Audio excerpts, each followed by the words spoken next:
La santé au cœur des préoccupations. Depuis quelques mois, le départ de plusieurs médecins de la maison de santé pluridisciplinaire de Digoin, conjugué au départ du médecin généraliste de Molinet, laisse de nombreux Digoinais en grande difficulté et sans solution d'accès aux soins.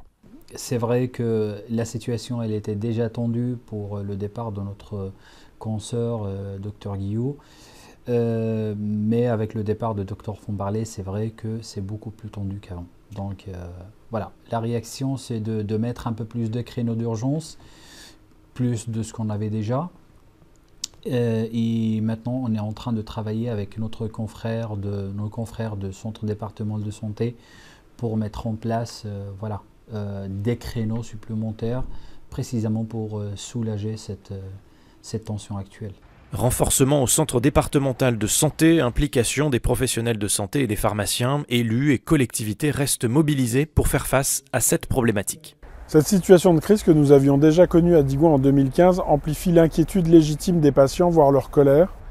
Et la tension qui pèse sur les quelques médecins restants risque de les décourager, voire de les tenter à quitter notre territoire. C'est pourquoi nous devons tous les protéger. Dans ce contexte, j'ai souhaité, avec le maire David Bem, provoquer une réunion de crise le 19 décembre dernier, en présence des professionnels de santé, des élus du territoire, pour les assurer de notre soutien et de notre action pour trouver avec eux des solutions. Au cours de cette rencontre, plusieurs pistes de travail ont émergé, notamment l'installation de cabines de téléconsultation chez les pharmaciens, qui peut être une solution, mais également l'arrivée d'un médecin espagnol qui souhaite s'installer à Digoin depuis plusieurs mois. J'ai donc personnellement interpellé la ministre de la Santé pour pouvoir débloquer ce dossier. Une date a été enfin obtenue et le médecin espagnol vient de passer en commission le 23 janvier dernier pour une installation espérée à Digoin au printemps 2024. C'est donc un vrai signe d'espoir. Dans ce contexte, les professionnels de santé appellent à la patience et à l'empathie. Le principal message que j'aimerais bien transmettre, c'est d'avoir un petit peu de patience des fois, selon quelle situation. Je comprends que les gens ont des besoins et s'ils sont malades, ils ont besoin d'être soignés, ça c'est une évidence. Nous, on fait vraiment tout ce qu'on peut. Des fois, j'insiste, des fois on prend sur nous pour voir un peu plus des patients. Mais le message principal, c'est patience, patience et empathie jusqu'à qu'on peut avoir un autre confrère qui peut nous détendre un petit peu cette tension. La période est compliquée et les mois à venir risquent d'être difficiles sur le territoire, mais l'ensemble des acteurs continuent d'œuvrer au quotidien en attendant des jours meilleurs.